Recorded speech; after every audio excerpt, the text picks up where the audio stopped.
bakkuma jirtanitti nageenyi keenya isin haa ga'u. Sagantaa tamsaasa saatalaayitii keenya erga eegalle kunoo waggaan darbee ji'oonnis darbanii torban guyyaa sa'aatiif daqiiqaaf sekoondiin darbee waggaa geenyeerra. Hunda dura baga waggaa haaraa 2018 isin ga'ee jenna. Ayyaanni kun hawaasa Oromoo biratti ayyaana dachaati.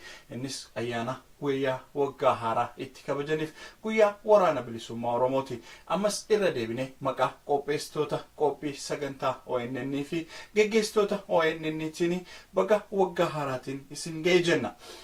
Waggaa darbe keessa tamsaasa keenya karaa garaagaraa sagantaalee garaagaraa qabnuun aadaa Oromoo, seenaa, siyaasaaf duudhaa Oromoo irratti sagantaalee garaagaraa dhiyeessaa turuun keenya ni yaadatama. Warra kanarraa akka hubannoo dabalataa argattanis abdii guddaan qaba. Egaa bu'aa bayii waggaa tokko keessatti haalawwan gaarii irraa barachuu dandeenyuu fi gumaacha olaanaa qabsoo bilisummaa Oromoo keessatti qaban qopheessaa turuun keenya ni yaadatama. Akkasumas bu'aa bayii kana keessatti dadhabinniif ciminni dhaabbata kanarraa jiraachuu ni mala. Egaa cimina keenya waggaa haaraa kanatti daran itti fufaaf gabbifataa hirina keenya duuchachuudhaaf akka kan irratti hojjennu ta'uusaa asumarraan waadaa isinii galla. Bu'uuruma kanaan egaa qabsoon bilisummaa saboota yeroo ammaa kana keessa jaarraa nuti keessa jiru keessatti shoorri miidiyaan qabu olaanaa ta'aa dhufeera.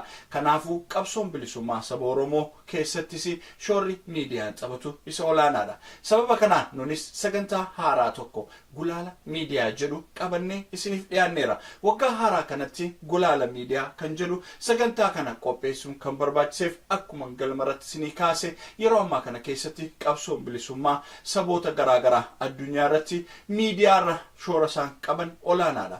Kan uummata Oromoos bifuma kanaan jechuudha. Keessaayyuu warraaqsa waggoota 2-3 darban Oromiyaa keessatti finiinaa ture haga har'a geggeeffamaa jiru laalchisee shoorri miidiyaan qabu isa olaanaadha.